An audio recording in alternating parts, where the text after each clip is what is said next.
Testing, 1, 2, 3.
Good morning, everybody. We're just going to start. Whoop. There we go.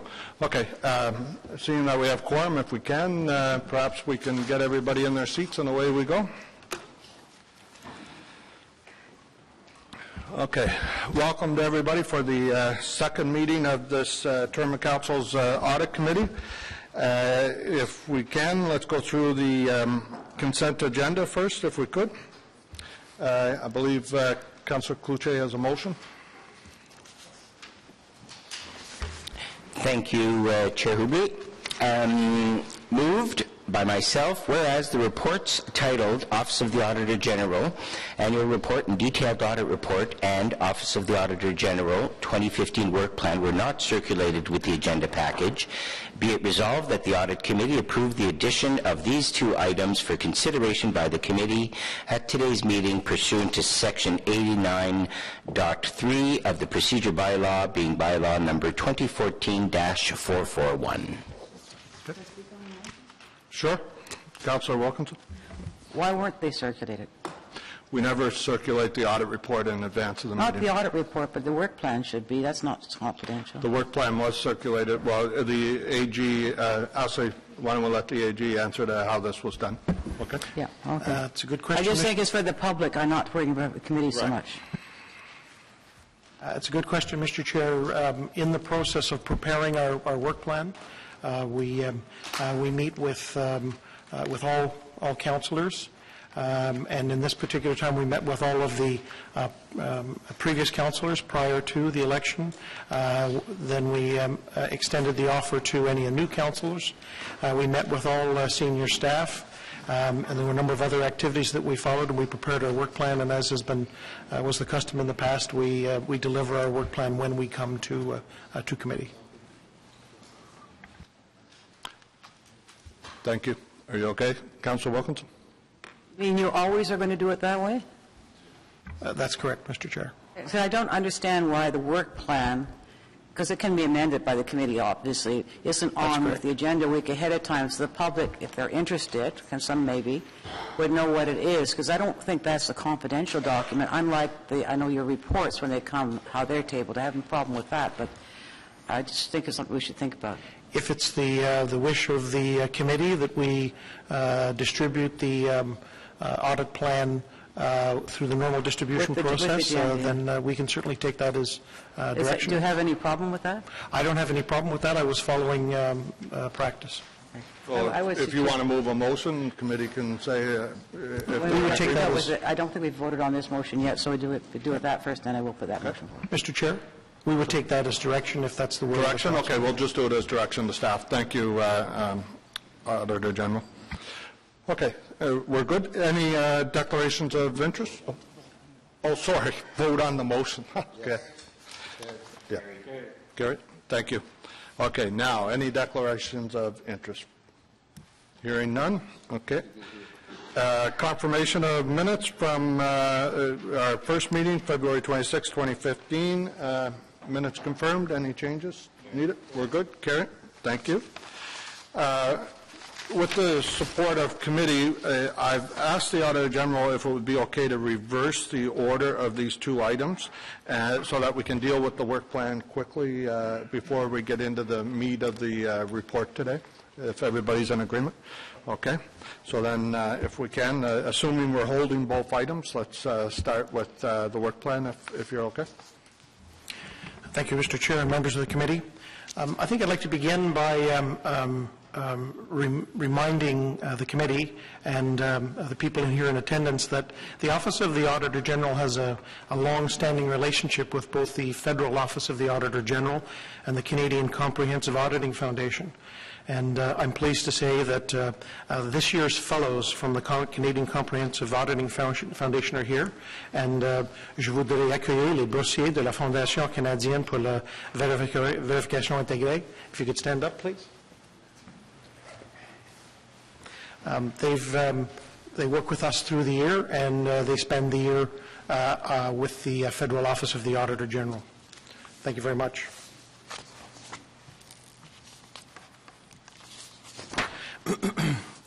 To begin with, au commencement, notre plan de travail est présenté annuellement. La méthode appliquée pour élaborer les plans de vérification comprend les étapes clés suivantes. Des réunions avec les conseillers et les hautes directions, des examens de la documentation budgétaire, des examens des vérifications précédentes de la ville, examine les plans de vérification d'autres municipalités. Each year we present our work plan, and there's a methodology that we follow each year to develop our work plan, and that includes meeting with councillors and senior managers, the review of budget documentation, review of previous audits, and of course, review of audit work plans from other municipalities. Les autres étapes incluent des rétroactions du personnel du Bureau du vérificateur général, des réunions avec les vérificateurs externes et examens des lettres de recommandation, évaluation des programmes et services au moyen des critères de la sélection et d'analyse des risques, et des rapports signalés à la ligne directe des fraudes et d'abus. We also solicit input from the staff of our office. We meet with external auditors and review any of their management letters. We perform an assessment of programs of service against certain selection criteria when we do our risk analysis, and then we include a review of all fraud and waste hotline reports that we've received in the previous year. So this year, our specific areas of audit include Service Ottawa. Per Council direction in October 2012, initially the Office of the Auditor General was going to be looking at Service Ottawa, and the Committee and Council directed the Office of the Auditor General to hold off that audit until 2015, and we've included that in this year's work plan. We're also proposing that we look at the Child Care Subsidy Program, that review the automated meter reading project, the Bytown market operations and related contracts, and environmental services. We'll also be performing follow-up audits of the 2013 audits, and those audits include the very audits that we will be presenting today in this year's report. Some of the work that we have in process, completing our 2014 work plan. I can confirm that our office is currently completing the following items. We're working on the audit of infrastructure services, completing that. The audit of information technology risk management. Audit of information technology risk management and the specific matters surrounding the November 2014 cybersecurity event. We're auditing specific 311 issues, and we're in the process of auditing winter operations as far as the capacity planning and performance measurement. We also have a couple of audits in infrastructure services, and we're looking at the species at risk, how they're handled here at the city. We're also in the process of the follow-up audits from the 2013 work plan, which would include corporate credit cards, treasury, the client service centers, construction supervision, and Ontario Works Eligibility Assessment. I think everyone here knows that the Office of the Auditor General is responsible for the operation of the Fraud and Risk Hotline. We'll continue that work. As we've indicated earlier, we're in the process of completing a fraud risk analysis of the city, and we'll be bringing that back to the committee once that's completed at a future meeting. As we go about our work, we may issue separate reports from those 6 items that we identified as the audits that will be pursuing in 2015. And where we come across items that are of lower significance that we wish to bring to attention of management but don't fit, aren't of a high enough importance to warrant being included in an audit report, we'll issue management letters directly to management. We'll continue to administer the fraud and waste hotline, and as I indicated, we'll return back with the risk analysis to the committee.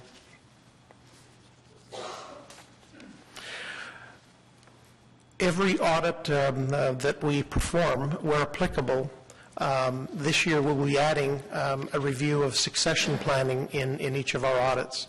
Every audit always includes a review of potential savings, and we also look at the occupational health and safety issues within the area under audit. And then, of course, for that specific audit, we also perform a risk analysis, and that's included in the audit report.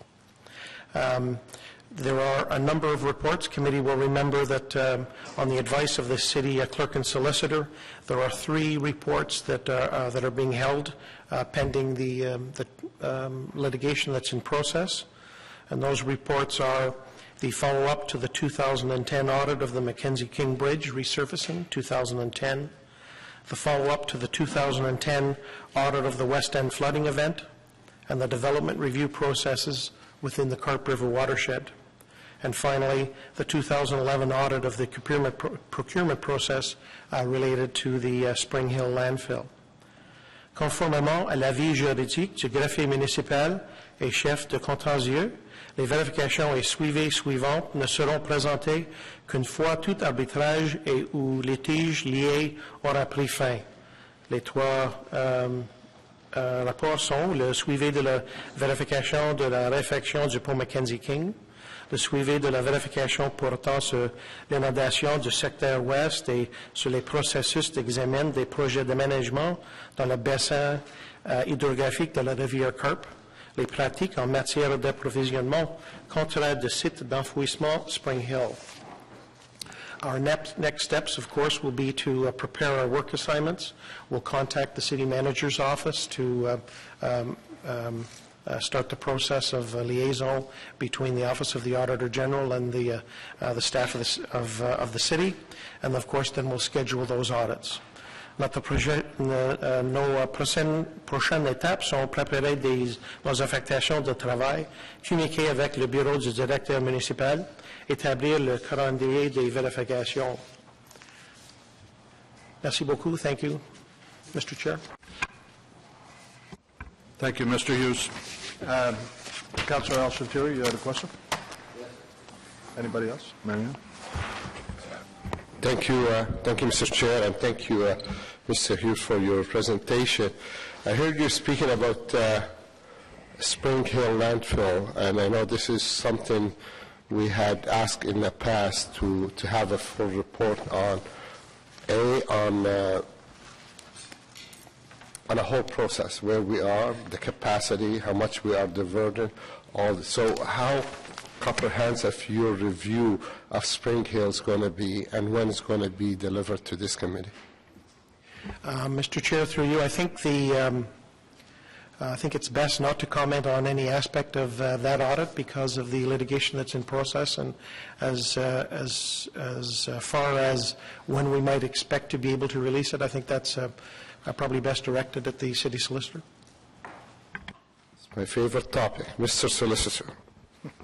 Thank you, Mr. Chair. With regards to the Spring Hill audit, I can apprise members of this reconstituted and new standing committee of audit that previously the subcommittee on audit had addressed this issue and had adjourned the particular audit in question, agreeing with the legal opinion at that point in time that once the commercial arbitration had been concluded, then the Auditor General of the day would release the audit related to it. I can advise members of this panel that the liability aspect of that commercial arbitration was concluded, and the parties are now in the damages phase, and we anticipate that that will be completed sometime this year.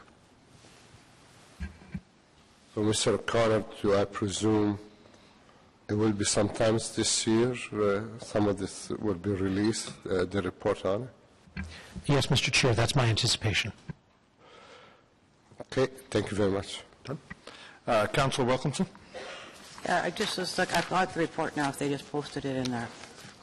So, but the, under a lot of the things are follow-ups and things like that. It looks to me like there are about 5 or 6 that are new.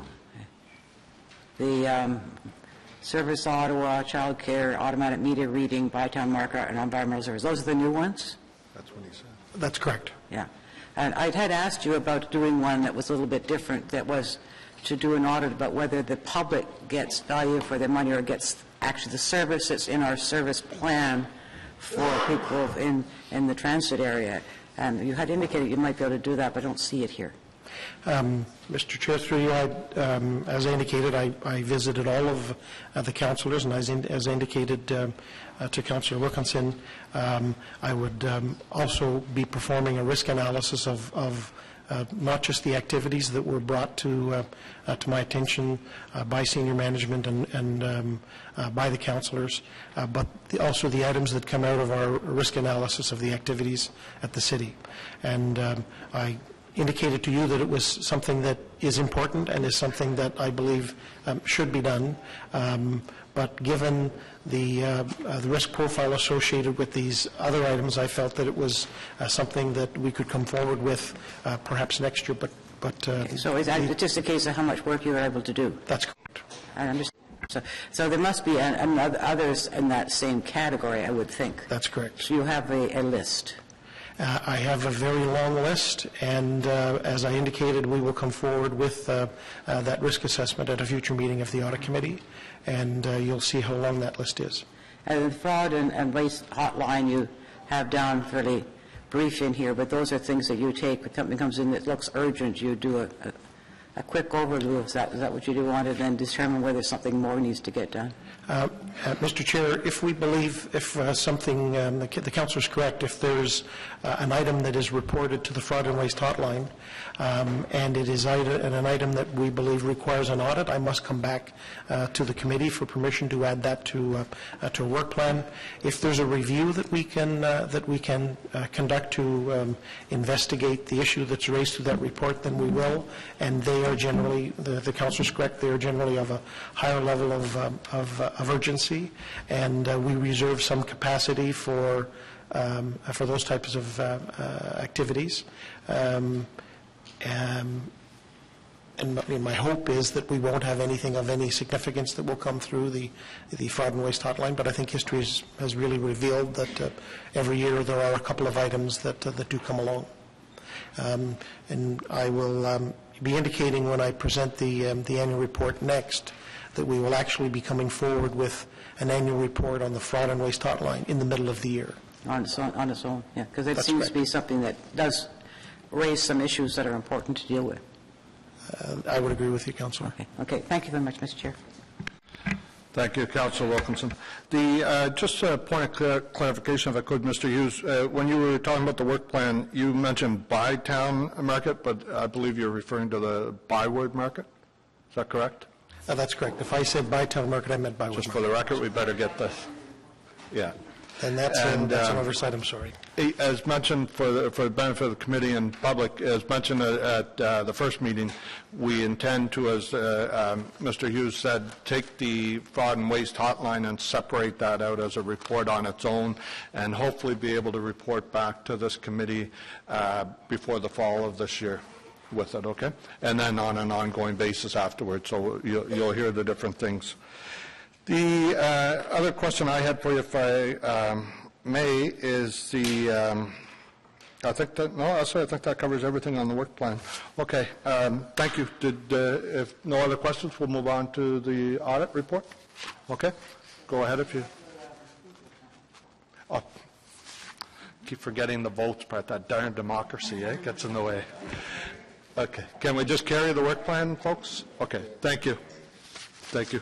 So now, if you'd like, please start the report.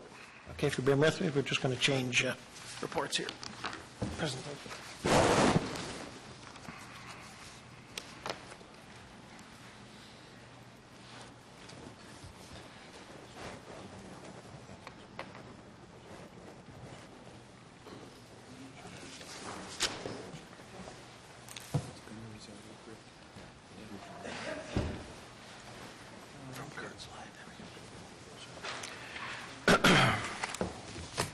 Mr. Chair, members of the committee, I'm pleased to present our annual report. Je suis fier de présenter notre rapport annuel.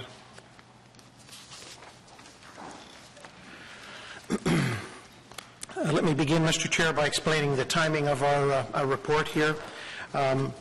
First of all, normally the annual report of the Office of the Auditor General comes forward in November.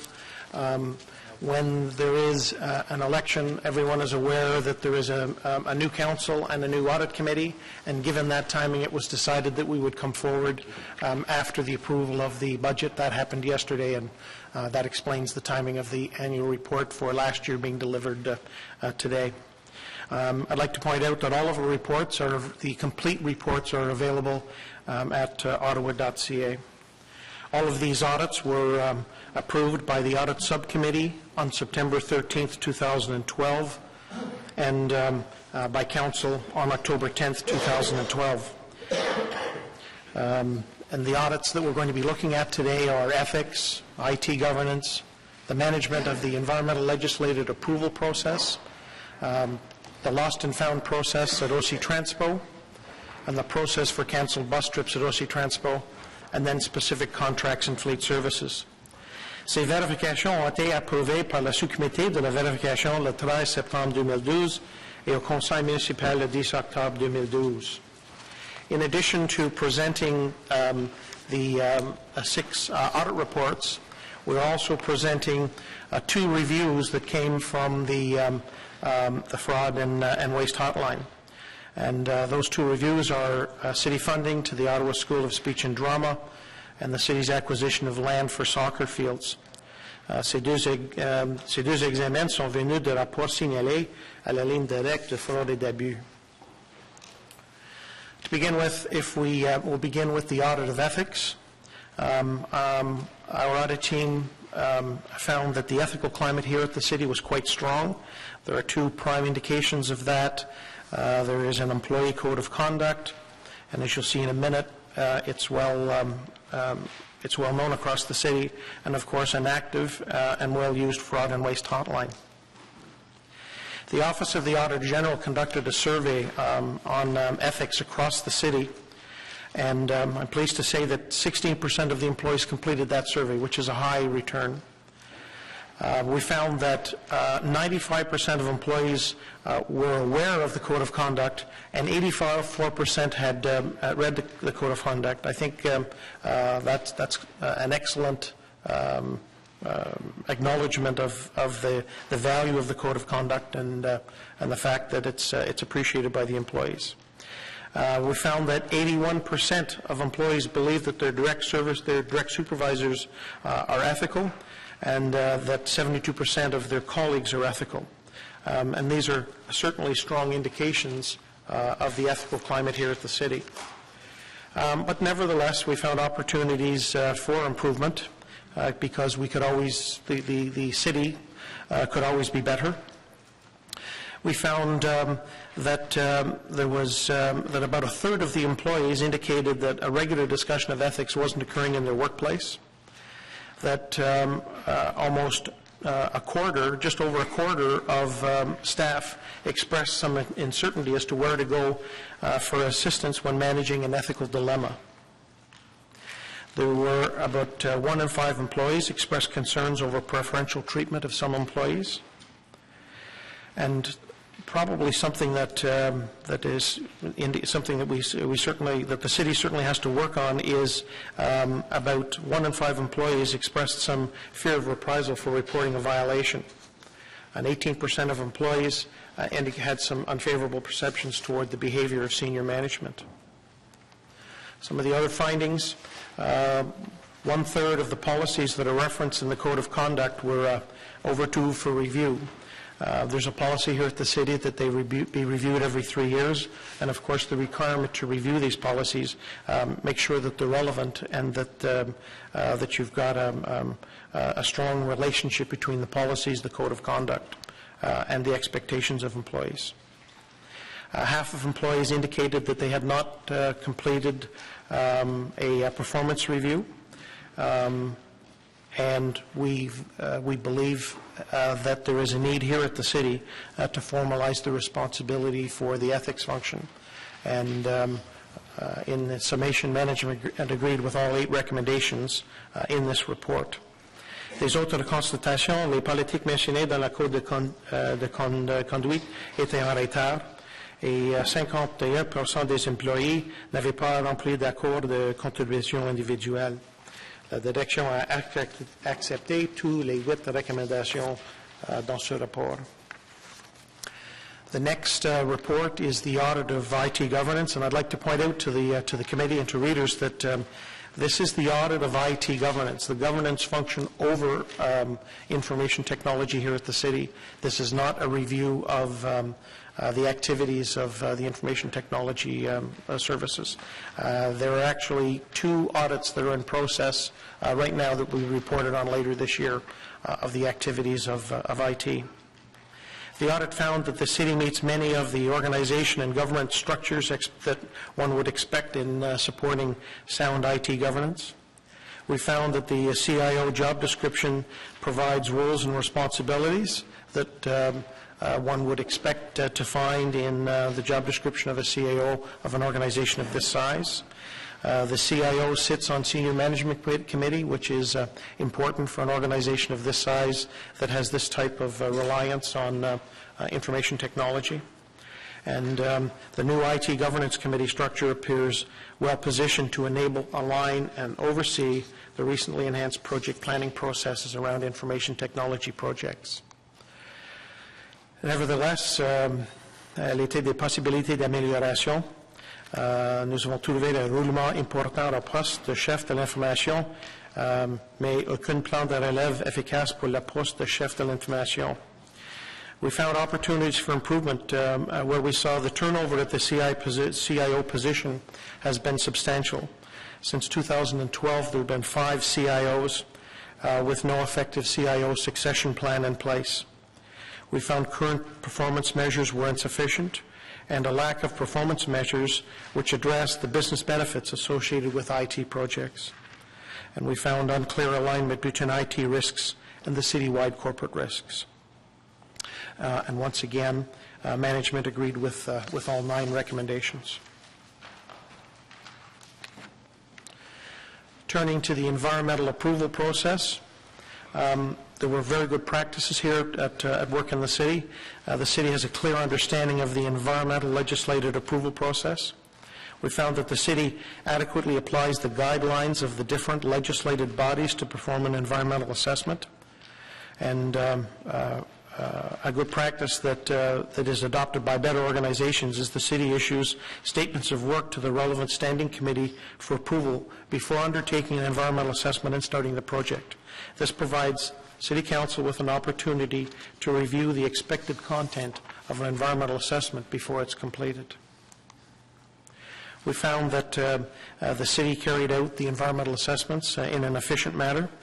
They took a holistic view of environmental assessments.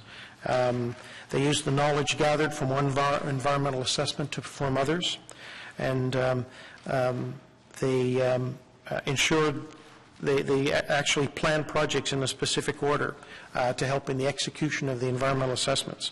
For example, 2 project environmental assessments were conducted concurrently, which allowed the city to realize savings on public open houses on 1 consultant for 2 environmental assessments and on 1 series of recommendations to a committee for approval by City Council. We did, however, find opportunities for improvement. The city needs to analyze the impact on ongoing projects when there are changes to the legislation after the environmental assessment is completed. For example, a major bridge project was postponed in the summer of 2013 as numerous nests of barn swallows were found under a structure. The original environmental assessment was done in 2008, and in 2012 this new species was added to the list of threatened species in Ontario. We felt that the tracking of comments and questions during consultation could be improved, and once again management agreed with all 5 recommendations in this report. Les possibilités d'amélioration. La Ville doit analyser les répercussions sur les projets en cours des changements apportés à la législation après une évaluation environnementale. Un projet majeur, par exemple, de construire un pont a été repoussé à l'été 2013 en raison de la découverte des nombreux nids d'hirondelles rustiques sous une structure. L'évaluation environnementale pour ce projet avait été réalisée en 2008 et cette espèce avait été ajoutée à la liste ontarienne des espèces menacées en 2012. La direction a accepté toutes les 5 recommandations. Turning now to the audit of OC Transpo process for lost and found. Since 2001, OC Transpo Lost and Found Management and Client Services have been delivered under a sole source agreement with a not-for-profit organization, and that's cost the city about $600,000. Requests for proposals have not been issued when subsequent agreements were executed in 2004 and 2009. Those agreements had not been reported to committee and council under the delegated authority reporting.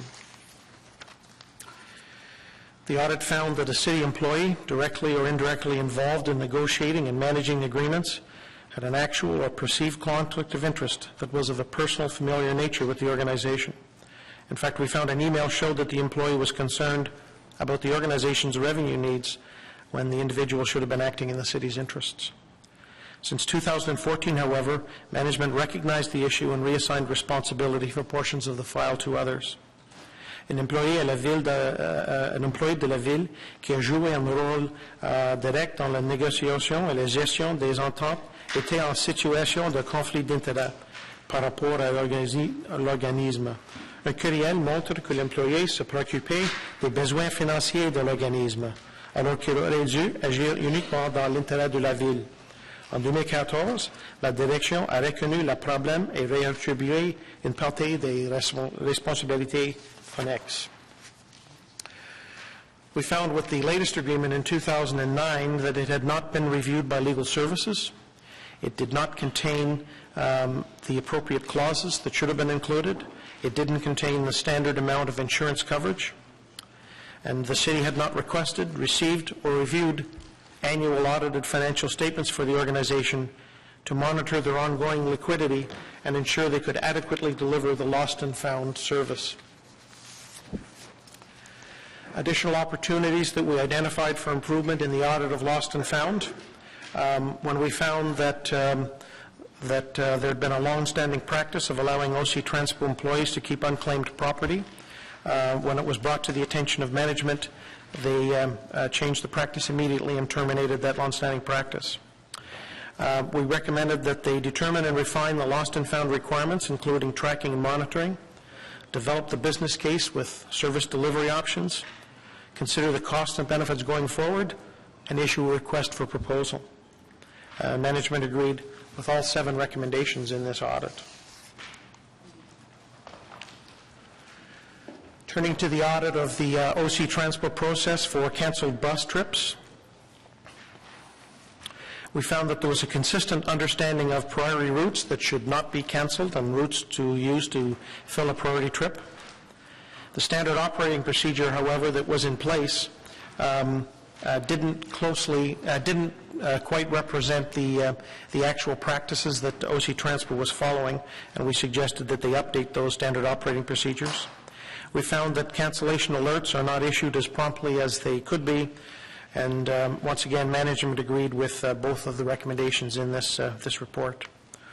On s'entend sur les trajets prioritaires qui ne doivent pas être annulés et sur ceux qui peuvent servir des trajets prioritaires de réchange. La direction a accepté les 2 recommandations. Turning to the audit of specific contracts and fleet services. To give a little bit of context, there was a corporate efficiency savings program that was presented to Council in November 2009 as part of Service Ottawa. We found that in this audit that just over 1/3 of fleet services annual savings of $4 million were not from items that were identified in the initial business case. Now, management was able to indicate it to us that a new practice had been adopted by senior management committee that would allow them to deliver other savings in conformance with the corporate efficiency savings program.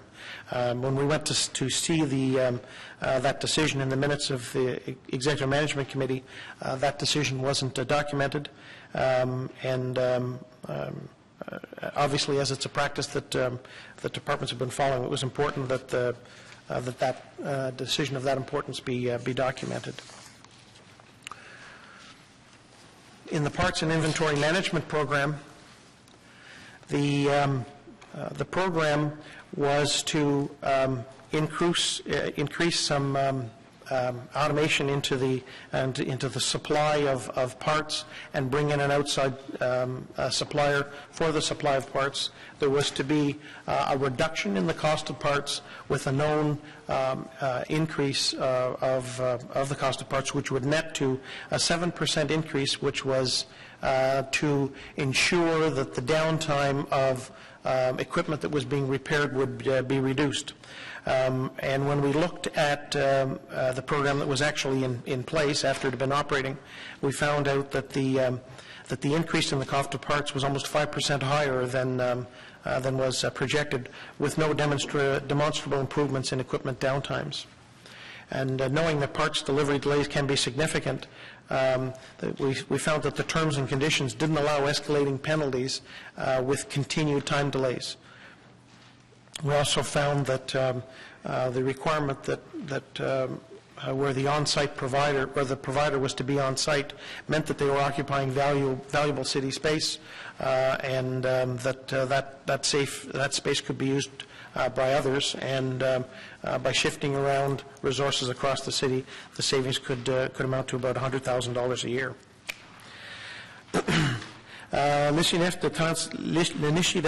L'initiative de transformation de la gestion du parc automobile de service d'Ottawa prévoyait une réduction du coût de pièces des 3%, soit une augmentation nette 7%, mais nous avons trouvé un coût de pièces qui est 5% du plus.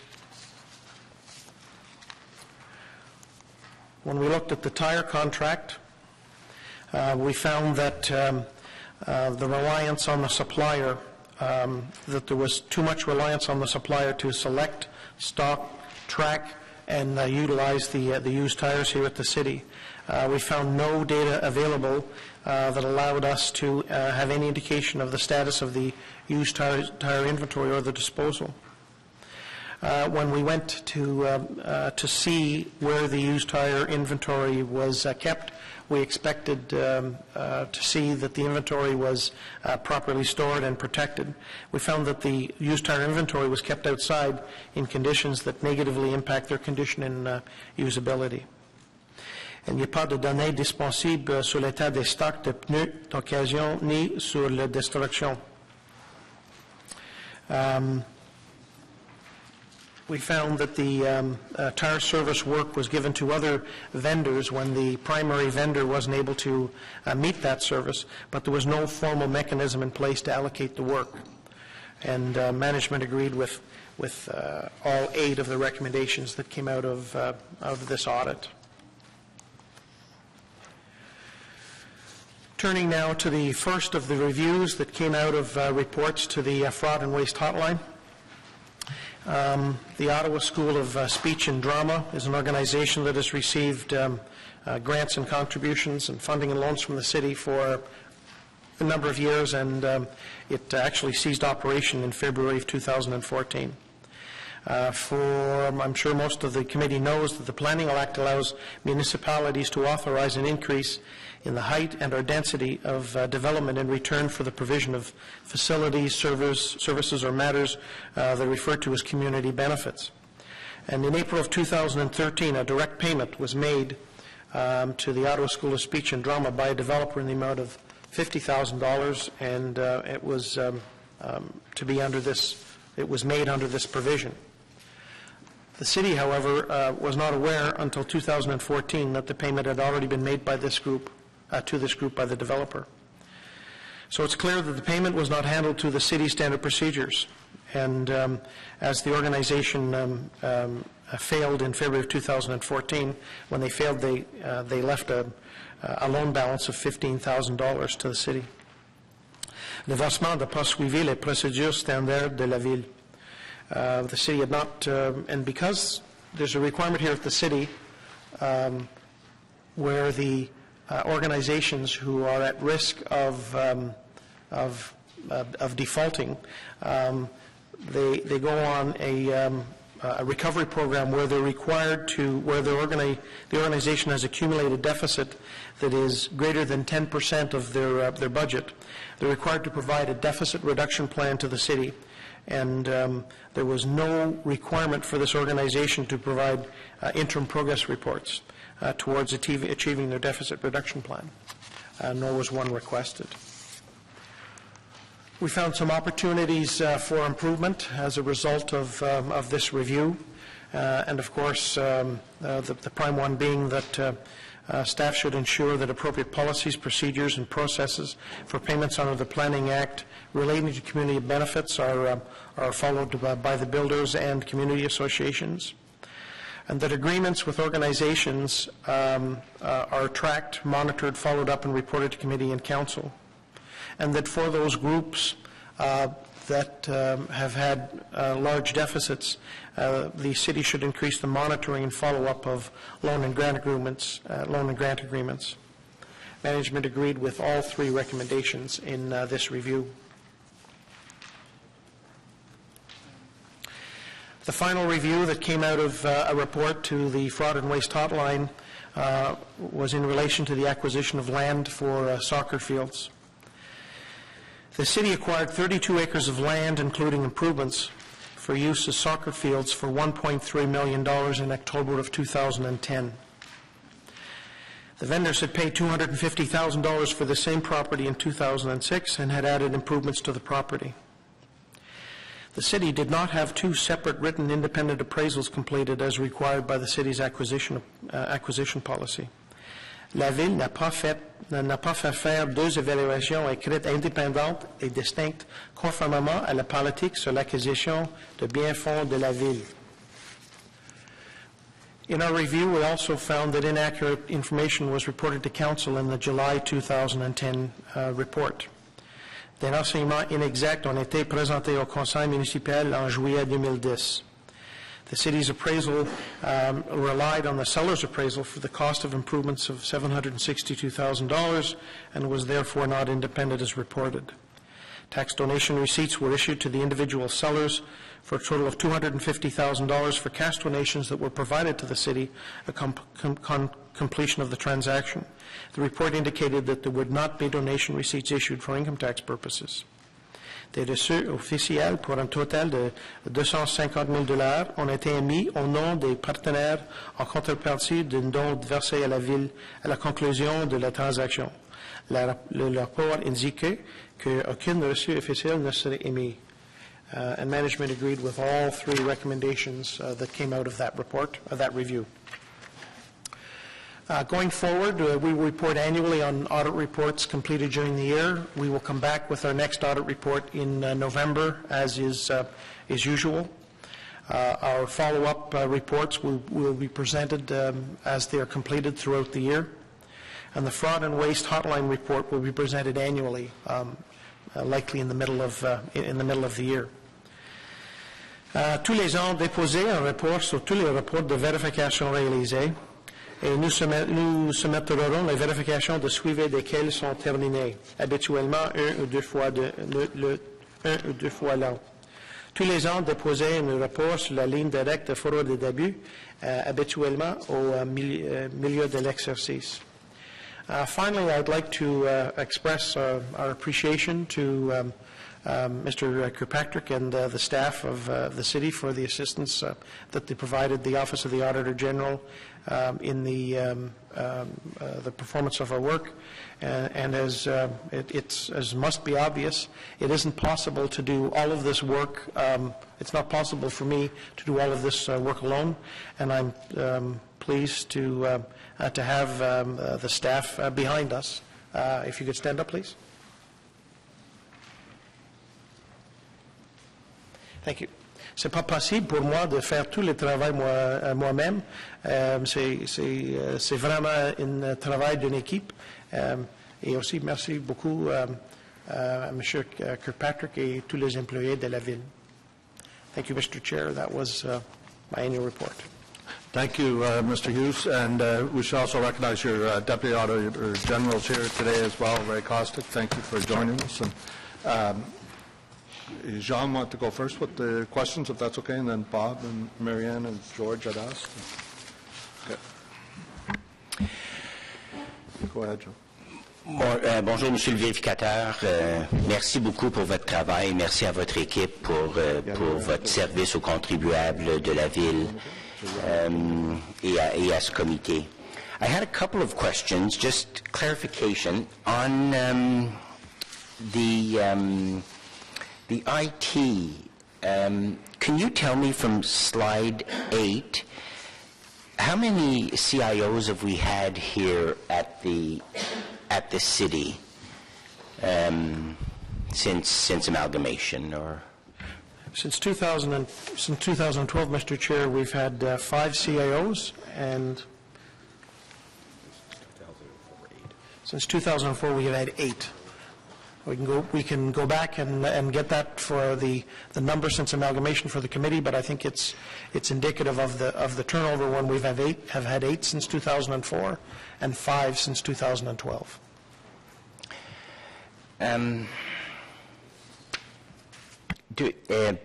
Maybe this is for Mr. Kirkpatrick. What's the succession plan for that position? It's an important position. We want to integrate it well into the strategic plan. The IT plan has to be integrated. What's the continuance, the succession of that? What's your feeling on that, Mr. Kirkpatrick? Well, I would agree with the Auditor General. I think said in his presentation that when they did the audit of governance of IT, they found that there wasn't an effective succession plan in place in IT. And I think that was and is the case. Although I wanted to highlight, and I will in my comments, that we've been successful in hiring a new CIO, an individual that I think is going to have great success here at the city. And as part of his leadership, will develop and put in place that internal succession plan for his own individual who will succeed him. Steve, did you want to add anything to that?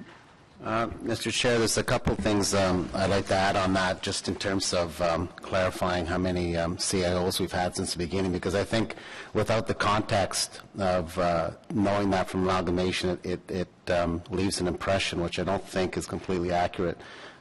We had a CIO from amalgamation to March of 2004, Mr. Geddes, for 4 years. We then had a CIO from 2004 to 2009, Janet Harris-Campbell, who left for another job with the federal government. I then put, and I guess Mr. Hughes is including this, an interim, an acting CIO while I hired the next CIO, because she left suddenly and I needed to put someone to run the department.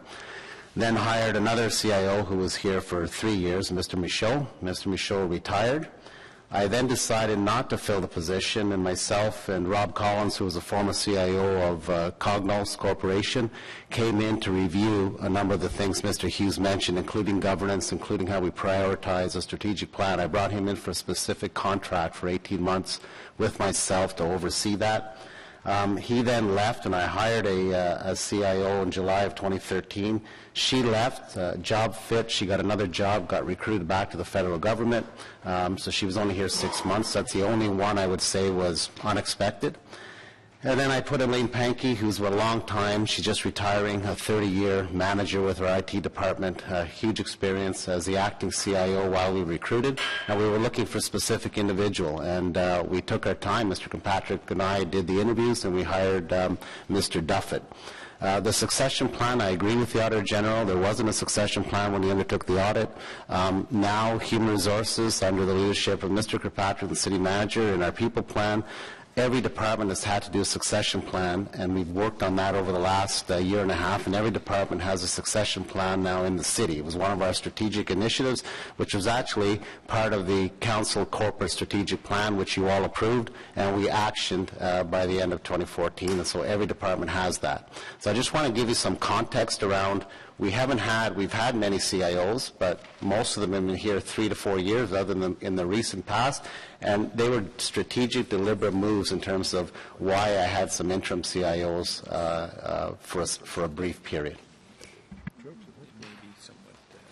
Thank you, Mr. Kanrakos and Mr. Kirkpatrick, but it sure does speak to the, and it's in some of the Auditor General's recommendations, to the lack of effective integration into our overall strategic plan and in the efficiency of the department. But I'm sure you're with our new hire, that will rectify itself.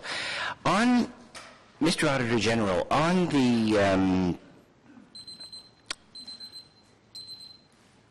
the fleet services, you mentioned we entered into a contract whereby we were expecting a 7% increase in the price of parts in exchange for a reduction in the turnaround time, I presume, in a reduction in the downtime of some of the fleet. Is that about correct? Mr. Chair, that's correct. There was an issue with downtime of equipment related to delivery and availability of parts, and the project was to increase the availability of parts, and it was known that there would be a reduction of 3% in the cost of parts, but an increase of 10% to cover the costs of the provider of the parts. However, when we did our review, we found that on average the increase wasn't the net 7 that was expected. It was actually about 11.8%, almost 5% higher. And we did not find any significant decrease in equipment downtime as a result of this of the project. That's right. That's what I read on page 63 of the report. That in fact, so. You spoke in your presentation of a 5% increase. It's in fact almost a 12% increase in the cost of parts against no reduction in the downtime of no improvement in the downtime of the fleet. That's correct. Okay. That's all I have for now, Mr. Chair.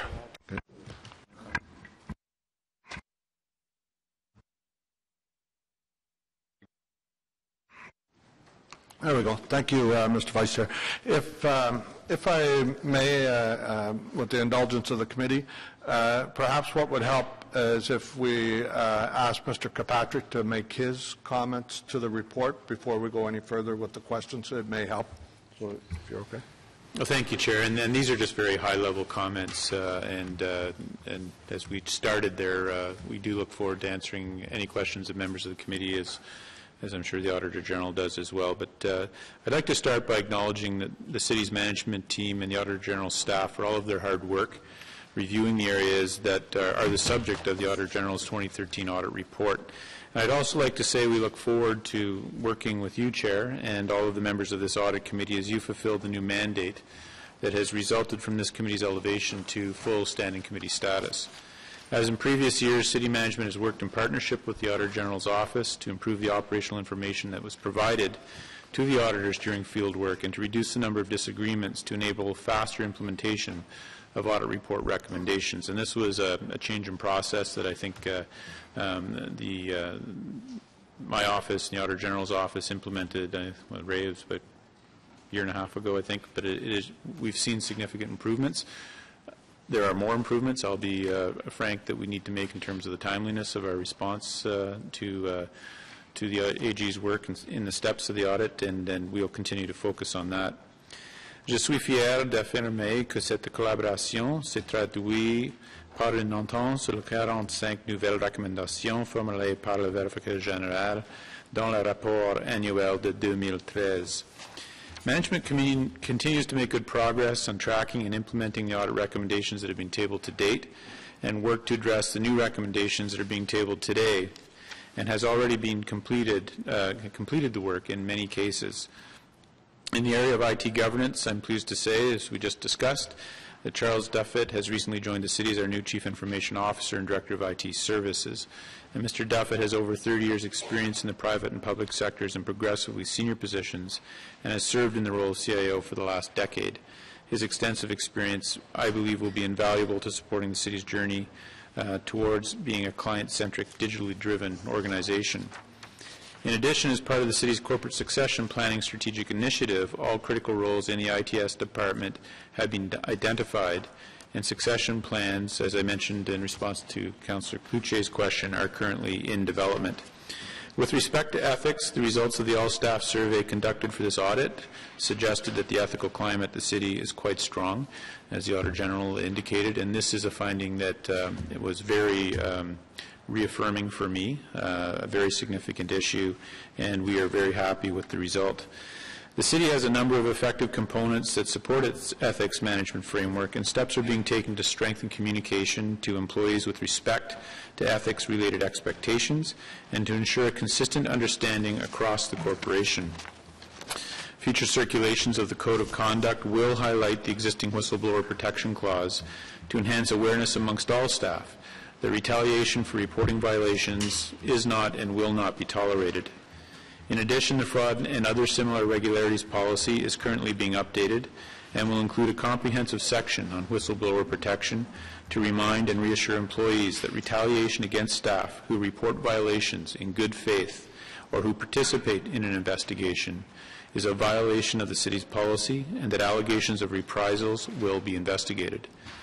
In regard to the OC Transpo Lost and Found process, Transit Services has already taken a number of steps to address the auditor's recommendations to strengthen the management oversight in this area.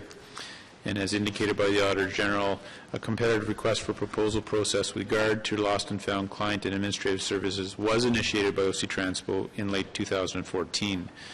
The RFP incorporated enhanced financial reporting, electronic tracking systems, and security measures to protect both information and contents.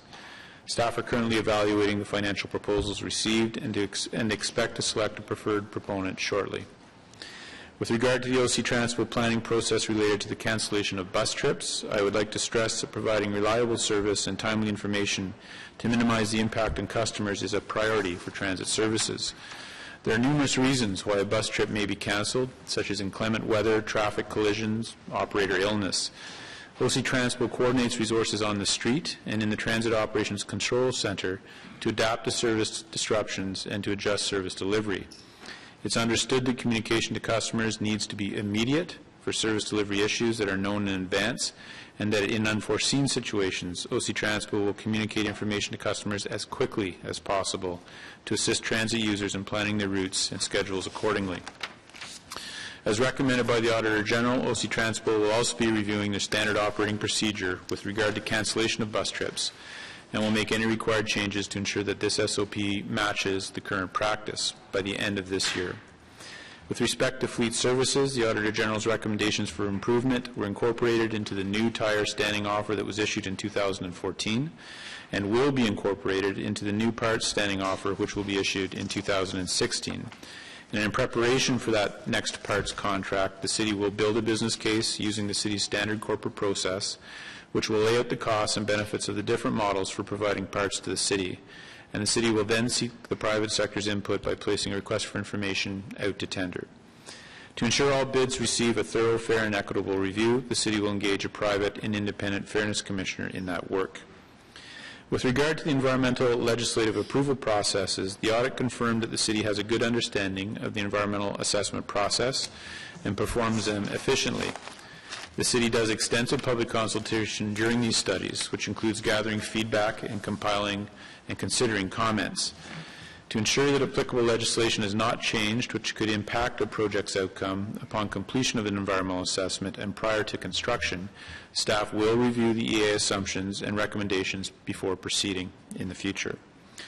Aux vérifications s'ajoute la ligne directe fraude et abus qui contribue à l'accroissement de la transparence et de la responsabilité à la ville. In response to the Auditor General's review of the city's acquisition of land for soccer fields and the provision of funding to the Ottawa School of Speech and Drama, management has strengthened policies and practices related to the areas identified for improvement. 5 of the 6 recommendations with respect to these 2 audits have already been implemented, and the final one is substantially complete and will be complete shortly. I'd like to conclude by reiterating that management agreed with all of the recommendations brought forward by the Auditor General today. We recognize the contributions of the audit function and acknowledge the important role that the Auditor General and his staff play in helping the city identify practices and processes that need more consistency, rigor, and improved oversight. And we are committed to finding better ways to monitor, measure, and assess the work we do in order to improve overall performance, streamline operations, and deliver value to Ottawa residents. Merci, Chair. Thank you very much, Mr. Kirkpatrick. So, Councillor DeRouche, you're good? Councillor Monette, the Deputy Mayor, had to leave us for an appointment, so it's your turn, Councillor Wilkinson.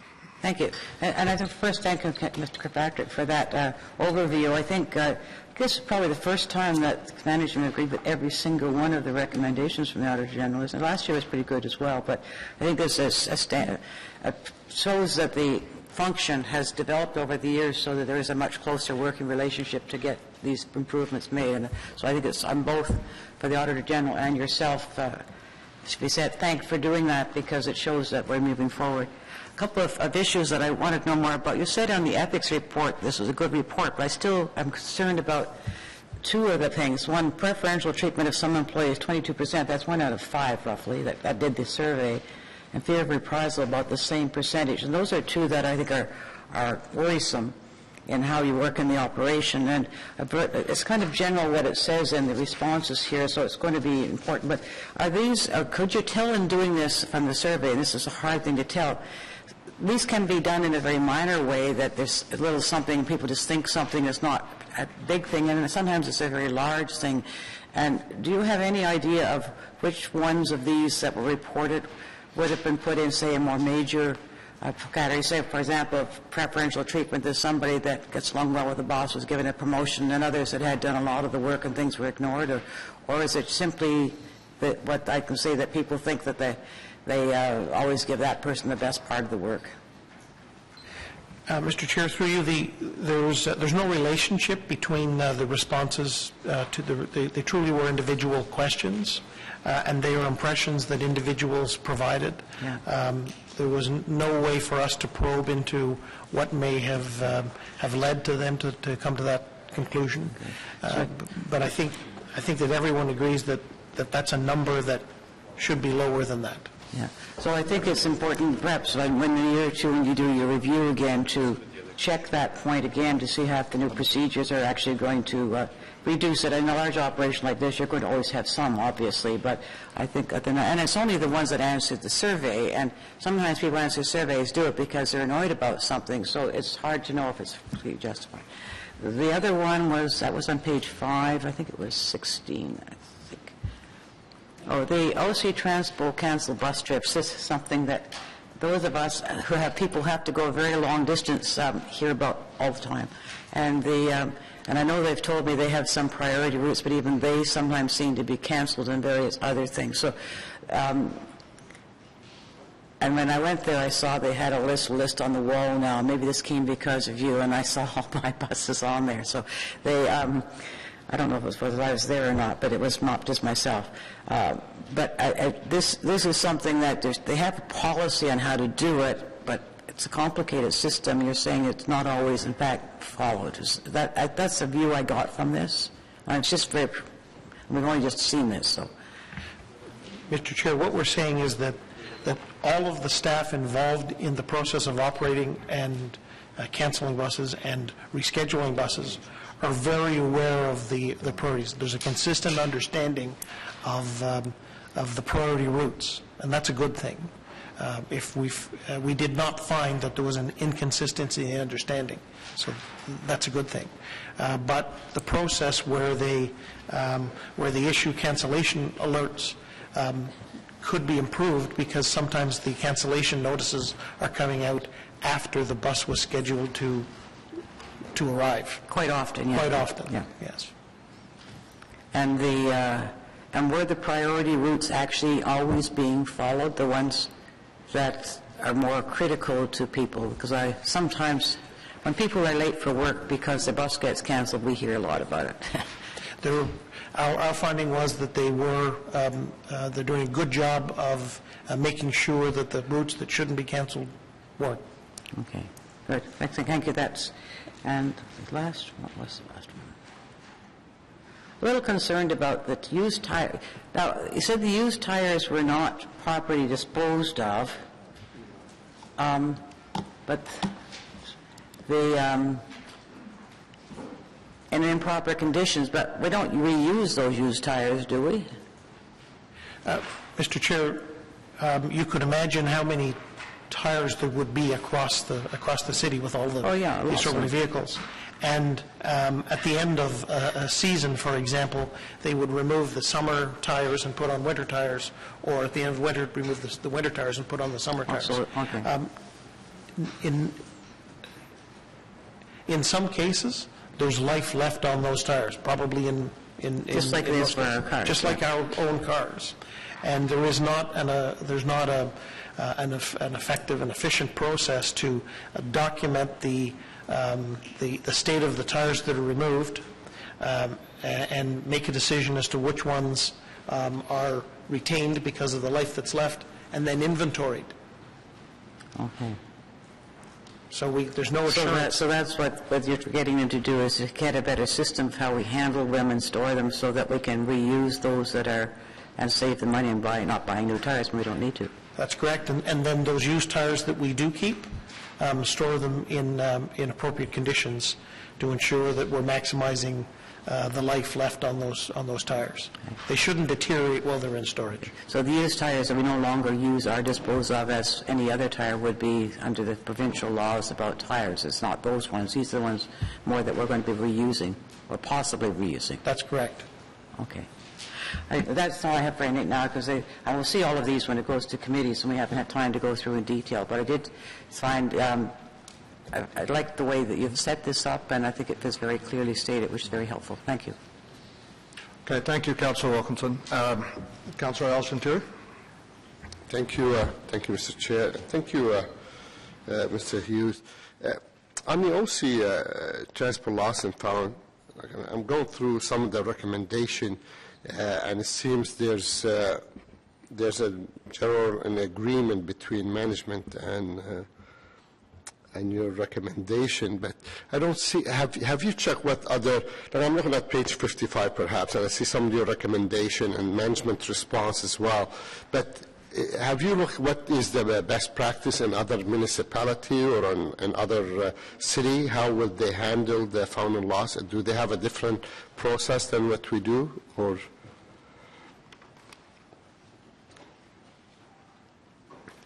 Mr. Chair, we looked at some municipalities, but not all municipalities. Once again, this was a review of a particular report to the Fraud and Waste Hotline.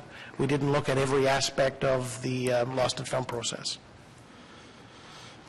So you have no idea how other municipality perhaps they will do their, like, I mean, do they have the charity where we have ourselves, or do they solve them themselves? Or, I mean, I'm trying to find, because from 2001 till now, it seems we're doing business as usual and everybody agree we need to do better job, but that's 14 years later and we still do business as usual. Have we tried to create a different process? That's or has OC Transport been notified you should change something, you give them some example how they do it in other maybe European city or Canadian city somewhere else outside Ottawa? Do we have any knowledge of this? Mr. Chair, through you to the councillor, once again, our interest here came out of a report to the Fraud and Waste Hotline about the specific agreement with the specific organization. I think it would be appropriate to address that question perhaps to staff as to what other municipalities do with their lost and found process. Do you have anything to add to this? Well, I like to comment. Perhaps Mr. Manconi or the staff would like to join us.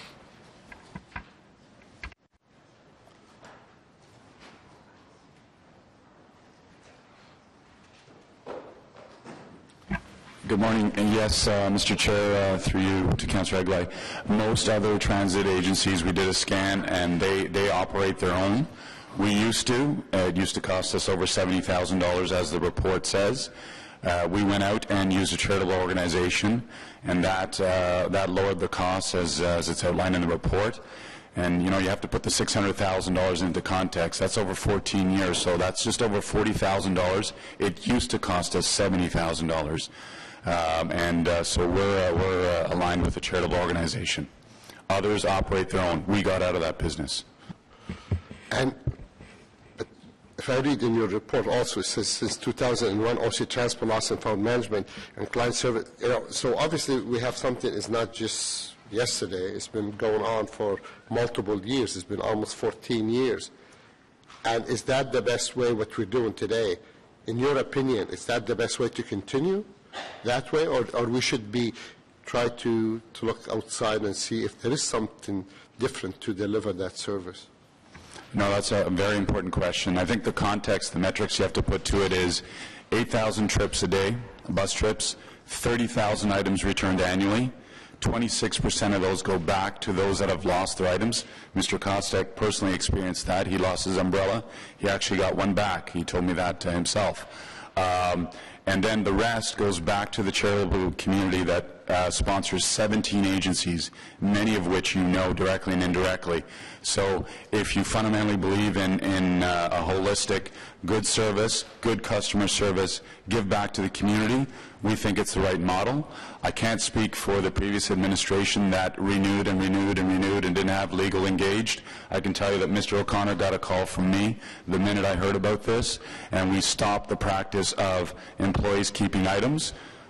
We also said we were going to do an RFQ, and we've done that. That RFQ is closed. We're in stage 3 of that process. I can't publicly release where we are on that because we're still finalizing the details. So fundamentally, there was direction back in 2001 to look at efficiencies. That's what was done. And holistically, if you believe in the good service, give back to the community, and great customer service, I believe it's the right thing. What the Auditor General has pointed out is do everything the way we're supposed to in this organization, and we're agreeing with all but one of the recommendations in there in terms of the conflict of interest, and I can assure you we have dealt with that with the employee. Good. It's good to hear. Thank you. Thank you, Mr. Manconi. Actually, Mr. Manconi, it's my turn now to ask some questions, and if I may, I just want to thank you for the job you're doing. The difference, I talk to all my colleagues, we find a big difference with how council reacts with OC Transport since you've taken over, and I really want to publicly thank you for the good work you're doing. And I see you've got Troy Charter and Pat Scringer here too that are amazing people that I know my office deals with weekly and get great experience, so thank you. Just for the record, could you tell us on that particular one how many times before you were aware of it and quickly stopped this, how many times was that agreement renewed, the sole source contract? Are you aware? I believe it's in the document. I'd have to read it. I don't have the final version of the audit. I haven't received a copy of it. Perhaps the Auditor General knows that. Mr. Chair, there were 3 individual agreements with this organization, and then the final one was extended through 2015 to allow the RFQ process that Mr. Manconi was referring to. Okay, thank you. Thank you, Mr. Manconi. Now I'm going to move on to the ethics audit, if I could. I'd like to get an indication, if I could, from Mr. Kirkpatrick. The best way to go about this, should this be a direction to staff, or do you already have a plan in place to identify someone that would be the ethics person responsible for ethics here at the city? I don't believe a direction to staff is needed, Chair. This, as in the management responses to the audit, we take this very seriously. We agree with the recommendation about formalizing the responsibility for that, and that responsibility will land within the portfolio of the city solicitor or city clerk. If I could also ask you, Mr. Kirkpatrick, along with the other councillors, I'm concerned with the comment about that some staff, actually 1 in 5, indicated that they were afraid of reprisals should they report a violation. Can you give us some indication as what will be done or is already being done to assure employees that that should not be the concern here at the city? Yes, and that, 1 in 5 is too high. I'm not sure what a standard would be for organizations this size, but it doesn't matter. 1 in 5 feels too high to the management of the City of Ottawa. And so we take this part very seriously as well. That's why I focused on it actually in my comments. And I think well, I know what we are doing, and I think what will be successful in improving that result is communication. As the Auditor General indicated, there's a significant percentage of staff who reported that ethics is not part of an ongoing or regular discussion that they have with their management team. We need to change that. And management needs to lead in that regard in terms of ensuring that ethics is something that's part of the connaissance, the daily experience of people in their workplace. And as part of that communication and discussion of ethics, as I indicated in my comments, very, very clear messaging on the importance of the whistleblower function and the fact that any reprisals or any consequence of somebody in good faith telling management about a concern they have will not be tolerated, will be investigated, and consequences will ensue. Thank you, Mr. Kirkpatrick. Going to the review of the acquisition of the soccer fields, if I may, Mr. Hughes, can you tell us the policy that is in place for when we purchase the lands? Like what you've outlined there, you're saying it was not followed. Was that policy in place at that time, and is there changes going to be recommended to that? If you bear with me, Mr. Chair, for 1 second. Sure. The policy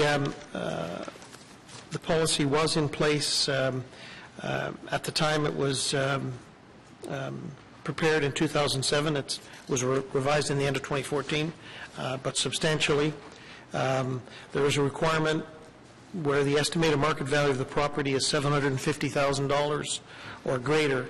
A second appraisal will be required, one of which will be undertaken by an independent real estate professional. And in your audit, from what I could see here with the cursory glance, was any answer provided as to why that policy was not followed? Was there an exception to the rule, or how did you come up with any finding as to why it wasn't followed? No, Mr. Chair, we just found that it wasn't followed, and management agreed that it wasn't followed. Is anybody here from RPAM or Parks and Rec, perhaps, that could answer that? Okay.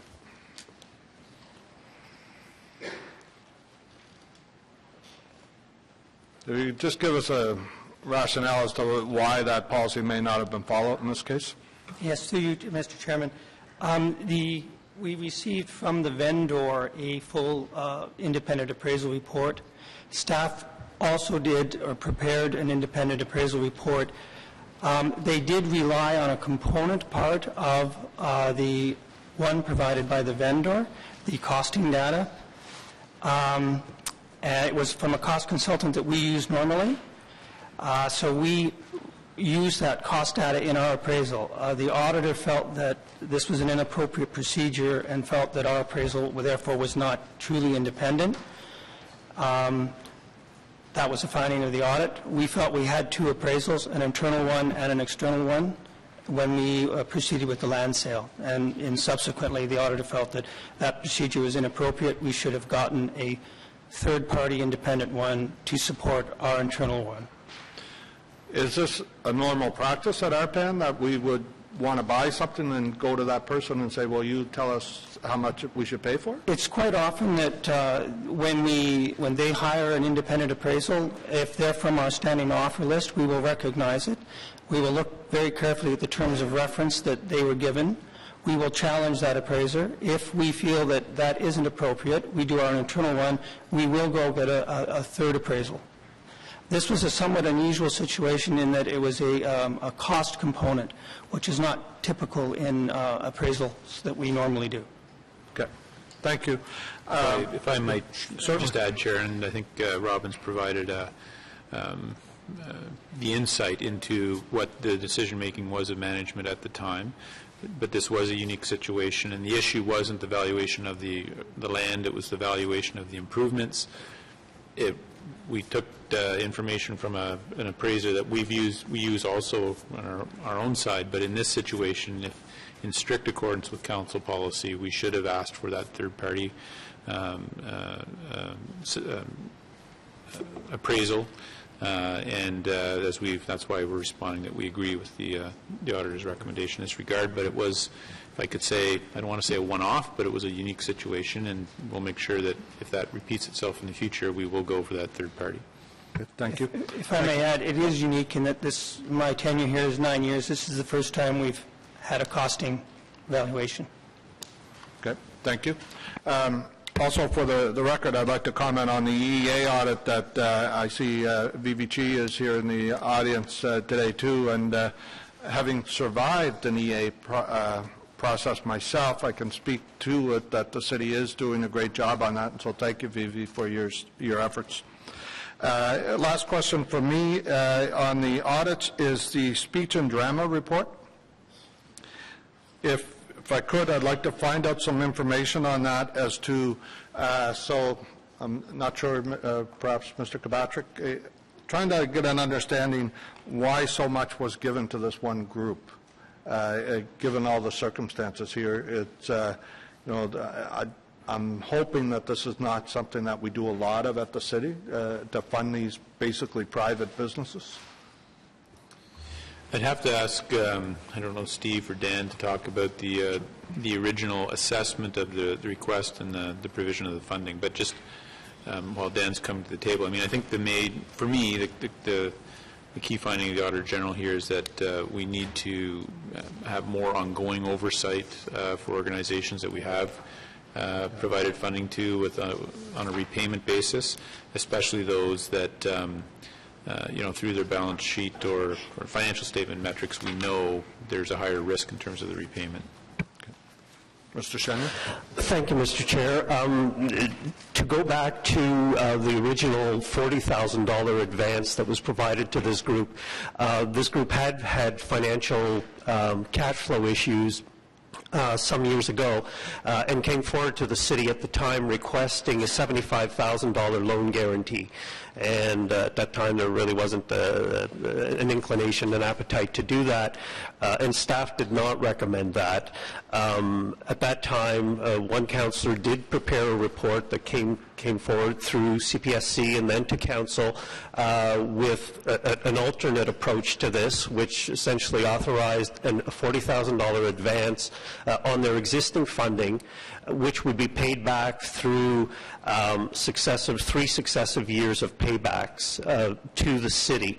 And that was forwarded to them, and it did have an immediate impact of improving both the governance and the operation of the organization, but that ultimately wasn't the magic bullet that they needed to ensure long-term sustainability, and they failed. So the advance was an alternative to the loan guarantee that it was originally requested. Thank you. Maybe you can update us on what's in the report about, I believe the city is still owed $15,000 for sure from the loans. Is there any efforts or anything on that, or is it lost? Yes, certainly. Firstly, because the repayment was to come from their 2014 funding of about $65,000, that funding was not provided to the group. They failed early in 2014, and the funding for that year was not provided to them. And so we didn't pay them $65,000, and from that they didn't give us back $15,000. I believe, though, that we are pursuing with bankruptcy trustees the original claim for $15,000. Since that time, and based on the auditor's recommendations, we have modified the cultural funding process to include all of the recommendations, including the 10% deficit compared to their overall revenues. Well, we now do an intervention at that point.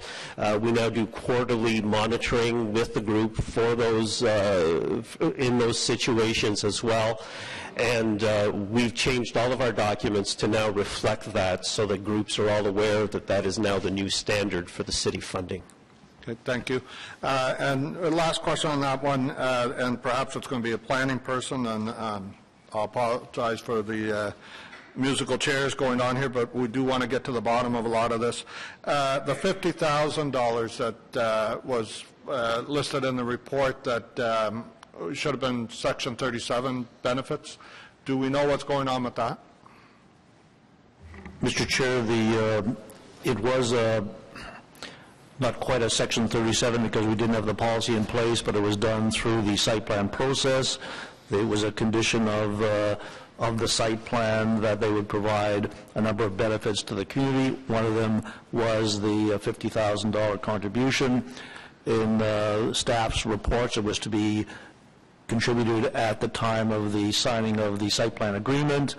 The developer on their own decided to pay in advance of that, so the money was given to the association or the group, and they did fulfill that condition that was part of their site plan.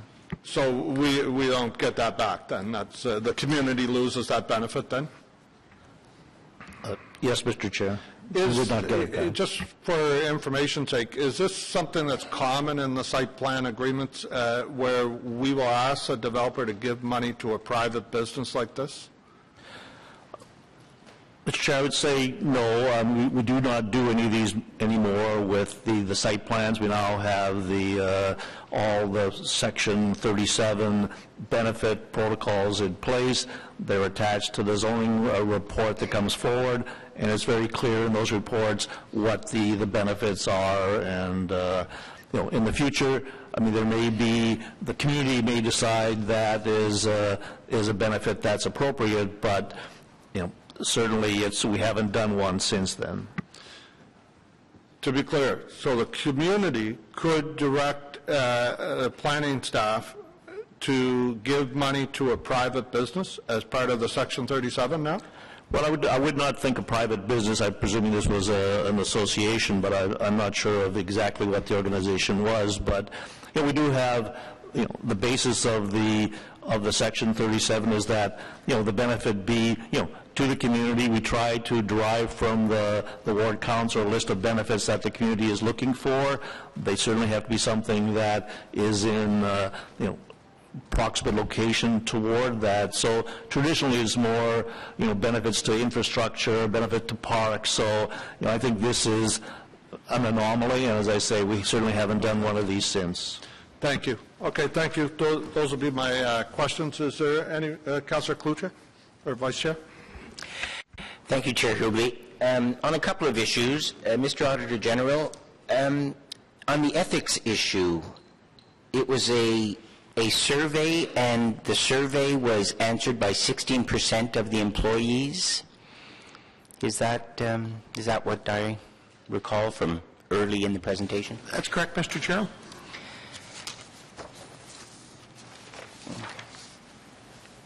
What was the type of survey? Was it an invitation to an interview? Was it by email? Was it internal mail? Can you give us a little bit of the mechanics of how that would have been done?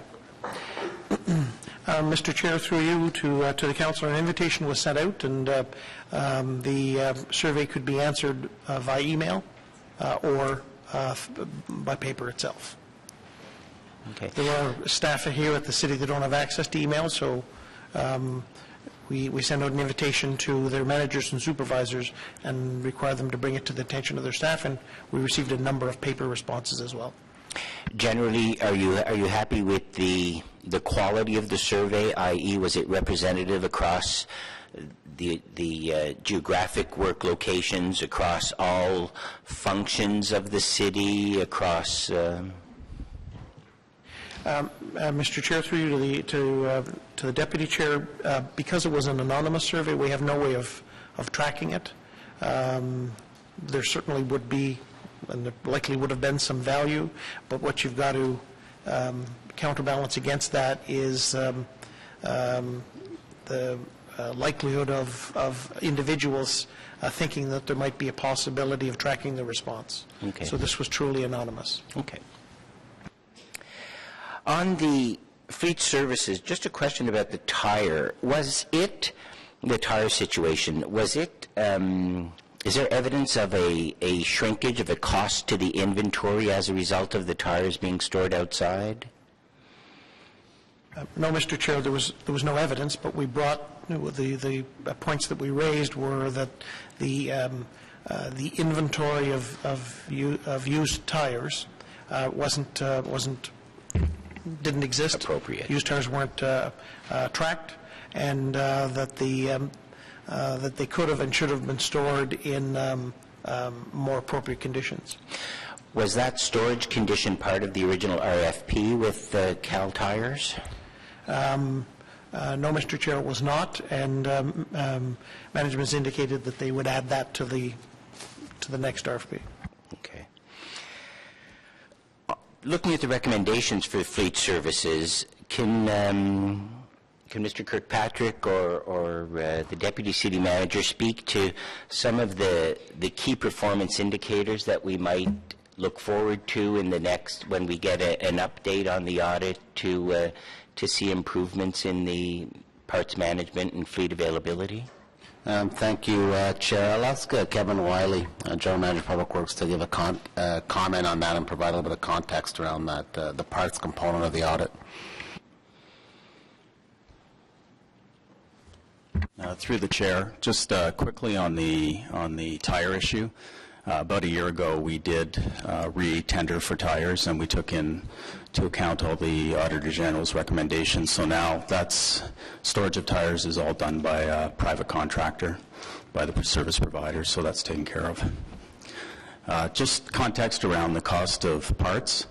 The parts alone, the Auditor General is correct. We projected a 3% savings on parts. We achieved a 1.8% savings on the parts. The Auditor General did state that bringing in the provider, there were other fees attached to bringing in a parts contractor, but that decision was made in context of the entire fleet transformation or efficiency program. So overall, the fleet efficiency program achieved about $3.94 million in savings and 9 FTEs. So by bringing in a parts contractor, we were able to save in FTEs and save in compensation. So overall, the savings were achieved in the fleet efficiencies program.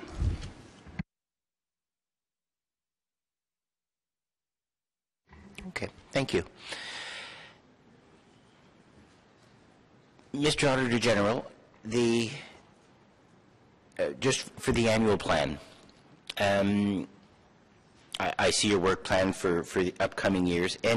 Given any thought, any representation from councillors or internally in the Auditor General's office about some of the other? Mr. Vice Chair, we've dealt with that item, so if we can just finish this one, then we can come back to the work plan, if that's okay. All right, any more questions on the audit report? Everybody's good? Okay, then could we vote on that the audit committee received the Office of the Auditor General's?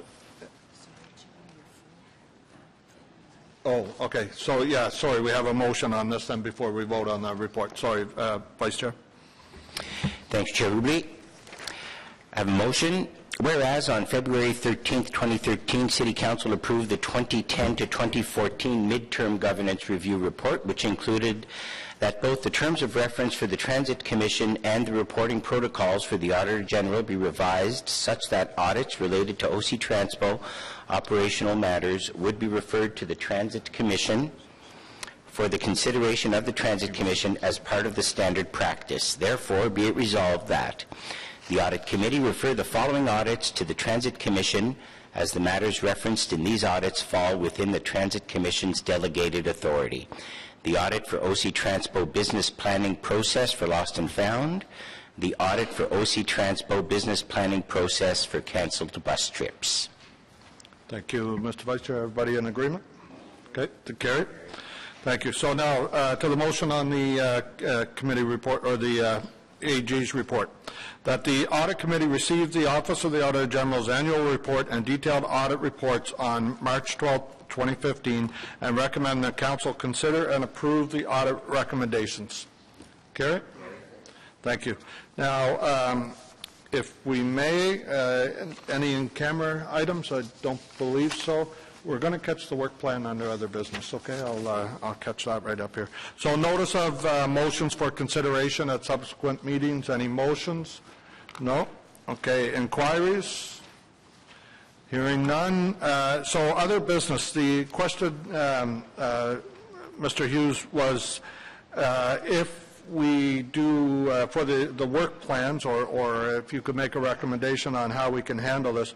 One of the things we want to do is conduct an audit of risk assessment of other city agencies, such as the City of Ottawa Community Housing Corporation or the Ottawa Public Library. Currently, I believe the rules are that the request has to come from them. Is that correct? Mr. Chair, I think you're asking about risk assessments? Right. Audit risk assessments? Right. There would be no reason why we couldn't perform the same audit risk assessment in these other agencies as well after we've completed the one for the city. It would certainly be a best practice to do that.